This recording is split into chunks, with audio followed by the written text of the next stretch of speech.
이화원에서 편안하고 사치스러운 삶을 누렸습니다.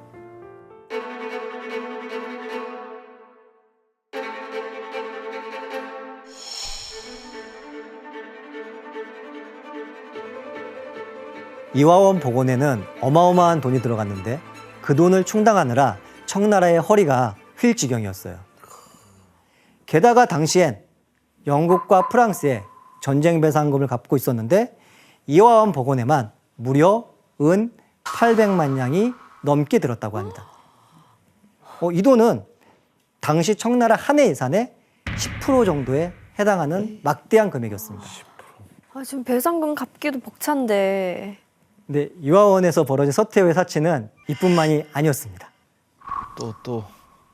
예, 서태후는 옷과 장신구, 손톱까지 철저하게 관리했는데 화려해. 아니, 저거 손톱이에요? 예, 맞습니다. 아니, 뭐야? 이건 청나라 귀족 여자들이 손톱을 보호하기 위해 썼던 장신구 호갑투라고 합니다.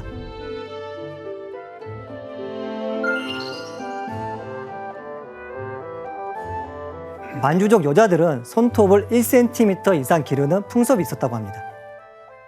근데 손톱이 부러지는 걸 막기 위해서 저렇게 곡갈 같은 장신구를 씌웠던 거죠. 그리고 후궁들의 호갑투는 금, 은, 동, 바다거북 껍질 등 귀한 보석들로 만들어서 굉장히 화려했다고 합니다. 아유, 저게 말이 돼요? 저렇게 긴 꽃갈콘을 네일 아트. 청나라의 네일 아트. 그런데 이것도 아무 여자나 낄 수 있는 게 아니었거든요. 바로 서태후 같은 최상류층 여성들, 특히 황실 여성들이 주로 애용을 했습니다. 저 정도 손톱길이면 뭐 아무것도 못할 손이긴 하네요. 그죠. 머리도 못 빗고. 아무것도 안 한다는 의지네. 여기서 끝이 아닙니다.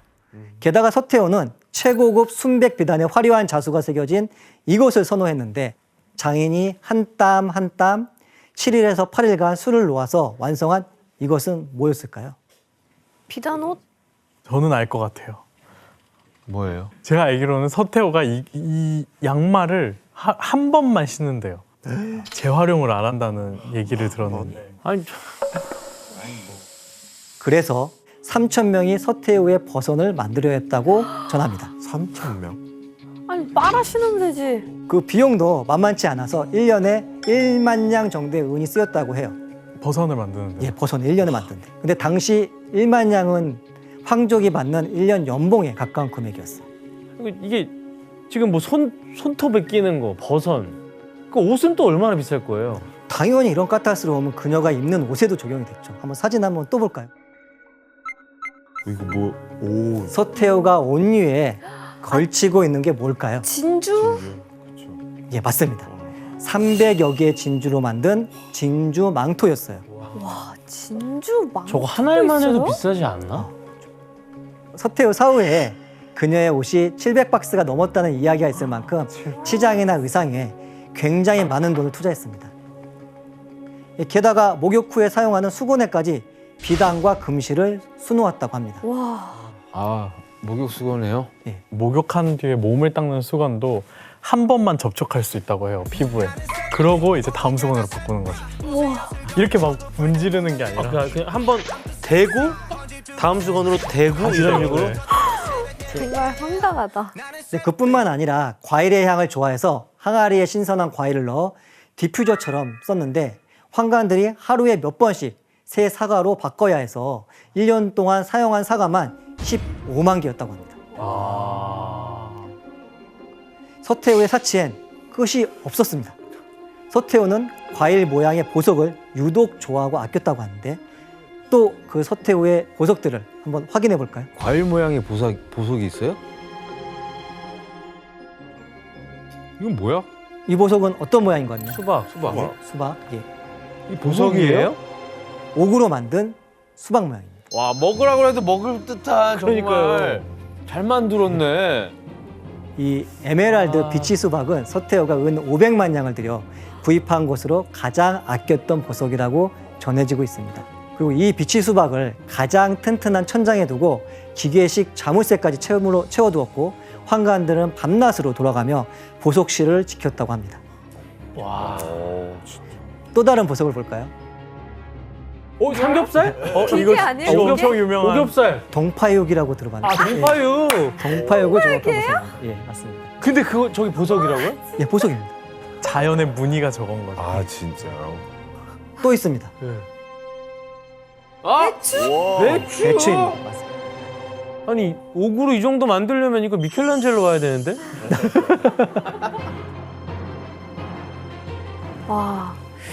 근데 이 보석들이 중국에서는 유명한 거예요? 되게 특이해 보이는데. 중국에서는 금에는 값이 매겨지지만 이 옥에는 값을 매길 수가 없다라고 할 만큼 이게 굉장히 고가의 물건이잖아요. 근데 이 옥 중에서도 가장 상급이 비취인데 서태후가 굉장한 비취 덕후였다고 해요. 그래가지고 옷에도 비취 장식들이 엄청 많이 달려 있다고. 선생님 그러면 뭐 먹는 음식도 이게 보통 음식을 먹었을 것 같지 않은데 이거 또 뭐가 나와도 한 입만 먹고 버리고 뭐 이렇게 했을 것 같고 뭐 어땠나요? 맞습니다. 맞죠? 나 진짜. 서태후의 사치는 외모 치장에만 집중된 게 아니었어요. 그냥 놀라지도 않아요. 예, 과시의 방법으로 과도하게 많은 음식을 먹기도 했는데 식사 때마다 무려 120여 가지가 넘는 요리를 즐겼다고 합니다. 120여 가지?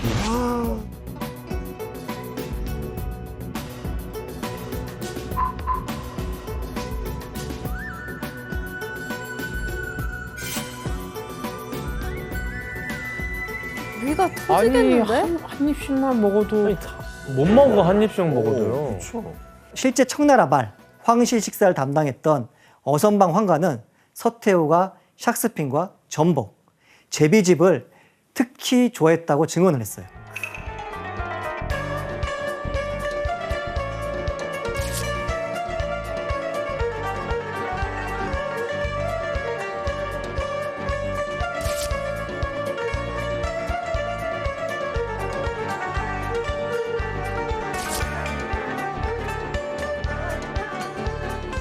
특히 서태후가 피부 미용에 좋다며 즐겨 찾았던 제비집은 이때 상류층들이 찾는 인기 요리가 됐습니다. 그래서 혹자는 서태후의 맛에 대한 탐닉 때문에 중국 요리가 꽃피웠다고 말하기도 합니다. 에이 아, 그럼 뭐예요? 그런 얘기 나라가 하지도 마요. 망했는데. 바로 여기서 문제 낼게요.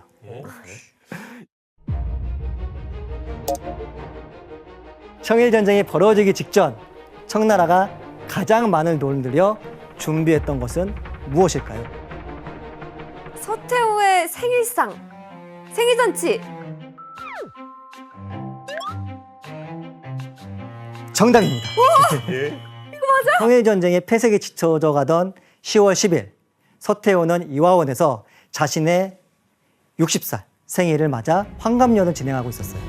근데 전쟁 중에 생일 파티를 한 거예요? 아니 황제가 그냥 좀 처단하면 안 되나요? 힘이 없었던 거죠. 맞습니다. 예, 서태후는 자신의 권력을 과시하기 위해서 형식적인 의례를 굉장히 중요하게 여겼는데 환갑잔치였으니까 더더욱 포기할 수 없었겠죠. 그게 말이 되냐고요. 나라가 지금 망해가는데. 그녀의 생일잔치가 열린 이화원을 포함해 궁정의 치장, 물품 구비 등에 필요한 경비가 약 3,600만 냥이라고 보고됐는데 당시 청나라의 1년 예산이 은 8천에서 9천 냥 정도였으니까 서태후의 생일 파티 준비에 1년 예산의 3분의 1이 넘게 잡혔던 거죠. 한 나라 국가 예산의 3분의 1을 와. 개인이. 생일 파티에. 아니 왜 내버려 두냐고요 이런 사람을. 근데 파티 재밌었겠네요. 근데 파티 재밌었겠네요. 그 정도 썼으면. 보고 싶어요? 네, 가고 싶어. 이 비용은 청일전쟁 이전에 20년 가까이 청나라가 해군을 증설하고 요새를 건설하는 등 해양 방어를 위해 쓴 돈의 5분의 4에 해당하는 엄청난 비용이었어요. 와.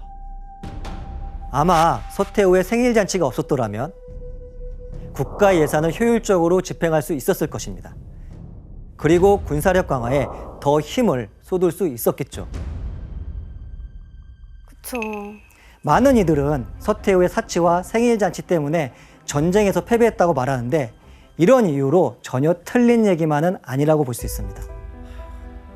뭐 이미 충분한 것 같긴 한데 이게 축소한 생일 파티였다고요? 그렇죠. 이제 사실 이 이화원이 있기 전에 아까도 얘기했던 그 열하에 있는 피서산장 여름 행궁이 있잖아요. 그래서 거기에서 원래는 더 성대한 잔치를 열 계획이었는데 전쟁이 터지니까 그나마 축소해서 이 근교에 있는 여기에서 대충 하자라고 해서 한 게 이 정도라고 하더라고요. 자, 교수님 그러면 청일전쟁에서 패배했잖아요. 그러면 또 뭘 잃게 되는 거예요, 청나라는? 청일전쟁에서 패배한 결과 1895년 4월 시모노세키 조약이 체결됩니다.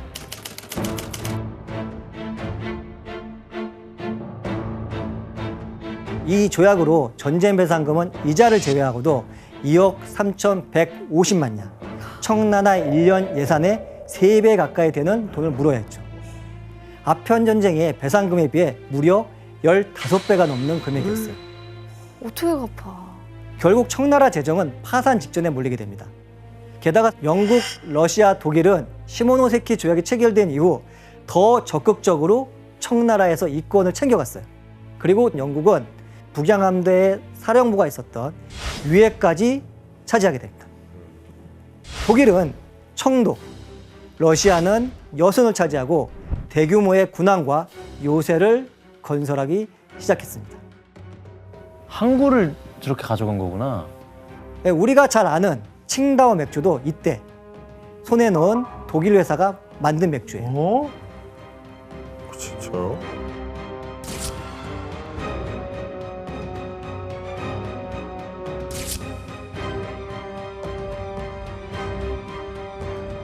우와, 그건 몰랐다. 자, 그렇다면 청일전쟁의 패배와 시모노세키 조약으로 청나라가 서서히 몰락가던 이때 청나라의 최고 권력자인 서태후는 무엇을 하고 있었을까요? 생일 파티요. 파티하고 있었죠. 즐겼겠죠. 양말도 갈아 신고. 아까 그 얘기도 해줬잖아. 이제 우리나라에 영국 사람도 있고 독일 사람도 있어. 이화원으로 와, 이화원으로. 글로벌 파티. 글로벌 파티. 아직은 글로벌 파티까지는 가진 않았고요. 에? 이때 청나라의 지식인들은 청나라가 살아남으려면 일본의 메이지 유신처럼 대대적인 개혁을 추구해야 한다고 주장합니다. 바로 무술범법입니다. 넓은 법을 고쳐서 국력을 강하게 하자는 뜻이었죠. 광서제는 이들의 의견을 적극적으로 받아들입니다. 고치겠다는 청나라의 낡은 법에는 서태후의 수렴청정도 포함되어 있었기 때문에 광서제 입장에서는 대환영이었죠. 네. 그렇지. 그렇다면 서태후는 어땠을까요? 빡치죠. 반대를 했겠죠. 예. 강하게 반대했습니다. 이 반발에 부딪힌 광서제는 한 가지 생각을 떠올리게 됩니다. 바로 군사 쿠데타를 일으키는 거죠. 황제인데? 황제인데? 권력은 자기한테 있진 않으니까요. 하지만 안타깝게 광서제에겐 그만한 군사력이 없었어요. 이때 광서제와 그의 측근들이 떠올린 사람이 있었습니다. 바로 청나라가 만든 신식 군대의 수장을 맡고 있던 원색이었습니다. 과연 광서제는 원색이와 함께 서태후를 몰아낼 수 있었을까요? 제발 좀 몰아냈으면 좋겠는데요. 제발. 네. 이제는. 광서제는 믿었던 도끼에 발등이 찍히고 맙니다. 예? 배반하나요? 예, 정치가이기도 했던 원세계가 서태후와 광서제를 저울질하다가 서태후 끝내 편으로 왔구나. 서태후 편에 서게 된 거예요. 아유, 어떡해. 그리고 광서제의 쿠데타 계획을 전부 폭로해버립니다. 정말. 교수님 그러면 이 광서제 쿠데타 소식을 듣고 서태후는 이제 막 분노가 폭발했겠네요. 당연하죠. 분노한 서태후는 황제로 앉힐 어린아이를 물색하기 시작합니다. 광서제를 황제의 자리에서 끌어내리고 수렴청정을 이어갈 생각이었죠. 또 어린. 그런데 영국과 프랑스가 광서제의 폐위를 반대하고 나서요. 왜요? 간단하게 말하면 청나라가 서구식으로 바뀌면 자신들에게 나쁘지 않잖아요. 그쵸. 그리고 청나라의 많은 관료와 지식인들도 반대했습니다. 천자는 황제인데 황제를 태후가 마음대로 바꾼다는 건 나라를 뒤흔드는 거라고 생각했거든요. 그리고 나라가 약해질 대로 약해졌기 때문에 서태후는 서구 열강들의 의견을 무시하기 어려웠습니다. 그래서 서태후는 광서제를 폐위시키는 대신에 자금성에 감금시키기로 합니다.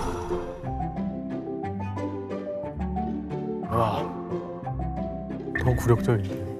그리고 함께 움직이던 지식인도 처형당하거나 피신하게 되면서 무술병법은 허무하게 끝이 나고 말죠. 광서제의 유폐 사건을 계기로 서태후는 엄청난 결정을 하게 됩니다. 청나라의 1인자인 자신의 말에 따르지 않는 서구 세력을 몰아내겠다고 생각한 거죠. 그게 가능해? 서태후가 뭘 할 게 뭐가 있나요? 뭐 근데? 그래도 맞서 싸우려고 하지 않을까요? 예, 걱정하거나 겁을 먹기는커녕 강경파의 부추김에 선전포고를 해요. 오. 하지만 텐진에 배치된 청나라 해군은 이들의 모습에 압도되어 싸울 엄두를 내지 못했고 바로 백기를 들었다고 합니다. 서태후의 잘못된 판단으로 나라가 진짜 망해가고 있는데 국민들 눈치 보면서 조용히 지내야 되는 거 아니에요? 서태후는 청나라가 몰락의 길을 걷고 있는 동안에도 여전히 사치스러웠고 권력에 대한 욕심 또한 한시도 놓지 못했습니다. 그리고 이 불안정한 시기에 광서제는 서태후에게 힘없이 밀려난 상태로 목숨만 겨우 연명하다가 1908년 끝내 사망하고 맙니다.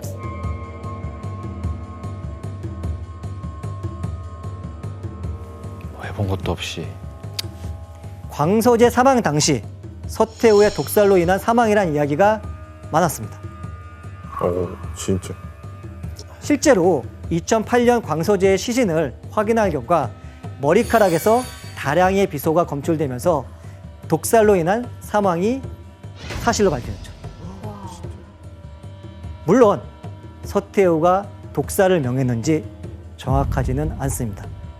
그러나 정황상 광서제의 사망으로 인해 가장 이득을 볼 사람은 서태후가 유력했거든요. 서태후는 광서제의 사망 직전 3살박이 어린아이 한 명을 데려와서 황제로 임명할 준비를 끝마쳤습니다. 마지막 황제인가요? 예, 맞습니다. 바로 청나라의 마지막 황제, 선통제 푸이입니다. 푸이. 그러나 서태후도 선통제를 황제로 세우고 얼마 후 죽음을 맞고 맙니다.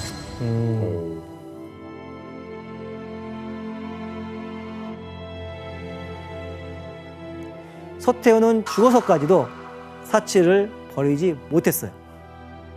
광서제의 장례 비용보다 서태후의 장례 비용이 3배가 더 들었다고 합니다. 아니 죽고도 그거를 뭐 유언을 남긴 거예요? 죽어서도 위세가 대단했던 거겠죠. 한간에는 장례 비용 대부분이 서태후와 함께 묻힌 비단옷과 보석에 사용됐고 도굴꾼들은 서태후의 무덤을 파헤쳐 보석을 훔쳐갔다는 이야기가 있습니다. 청나라의 썩은 기둥이었던 서태후의 죽음 이후 청나라는 급격히 분열이 일어나기 시작합니다. 그리고 무능한 청나라를 몰아내고 새로운 나라를 만들어야 한다는 혁명의 물결이 거세지면서 청나라는 끝내 멸망하고 맙니다. 서태후의 권력을 향한 비뚤어진 욕심은 결국 나라보다 자신의 이익을 우선시하게 되었고 그쵸. 결국 청나라를 몰락으로 이끄는 결과를 만들었습니다.